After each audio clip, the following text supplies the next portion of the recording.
भगवान सुखदेव कहते हैं, राजन, बहुत जन्मों के जब पुण्य उदित होते हैं तब व्यक्ति को भारत की भूमि पर जन्म लेने का सौभाग्य प्राप्त होता है। मैं परमात्मा को 3 बातें रोज बोलता हूँ। कहता हूँ, प्रभु यदि कुछ शुभ कर्म मुझसे हो तो मुझे तुम भारत की धरती पर जन्म दे देना। यदि कुछ शुभ कर्म होवे मेरा तो मुझे मनुष्य बना देना। और भगवान और भी कुछ शुभ कर्म हो तो सनातन धर्म में पैदा कर देना। ये आपसे प्रार्थना है। सुखदेव भगवान कहते हैं, हे राजन, करोड़ों जन्मों के पुण्य उदित होते हैं तब कहीं जीव भारत की धरती पर आकर के जन्म लेता है। हे राजन, धरती की, भारत की महिमा इतनी अद्भुत है, इसलिए तो भारत की धरती पर भगवान के संपूर्ण अवतार होते हैं। जो कि सौभाग्य किसी और देश को नहीं मिला, वो भारत को मिला। ऐसी भारत की धरती पर हमारा और आपका जन्म हुआ। ये कह करके मैं कथा को विराम की तरफ लेके चलूँगा। भारत में 3 शब्द हैं, एक है भा, दूसरा है रा और तीसरा है ता। यानी तब 3 अक्षरों में ये भारत बना। भारत में जो र शब्द है वो राम जी की मर्यादा है, वो राम के द्वारा दिए गए संस्कार हैं। सबके बीच में ये निवेदन करूंगा, यदि राम जी के संस्कार हमारे जीवन से चले गए, भारत में से रा शब्द अलग कर दो तो सिर्फ भात बचता है। यदि भारत की मर्यादा छिन्न भिन्न हो जाएगी तो विदेशी लोग भात समझ करके चाट जाएंगे।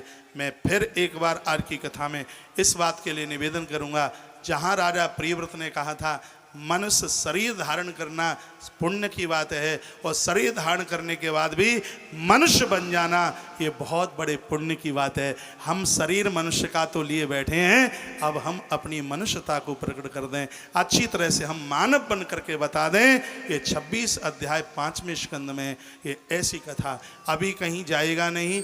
अभी आते ही आते भूगोल खगोल का वर्णन है, उसके बाद नरकों का वर्णन, 28 वर्णानाम नरकानाम, 28 प्रकार के नरक, और इन नरक में कौन कौन चल करके जाते हैं। उसके बाद में 6वें स्कंद में अजामिल उपाख्यान, वो आप खूब जानते हैं, उसको मैं संक्षेप पूर्वक उस तरीके से कहूँगा, हो सकता है कि वो बात ना सुनी हो। उसके तत्पश्चात आगे की और कथा में वृत्रासुर की तो जो कथा है ही, देवसी नारद जी ने दक्ष के 11,000 पुत्रों को कैसे बाबा महात्मा बना दिया।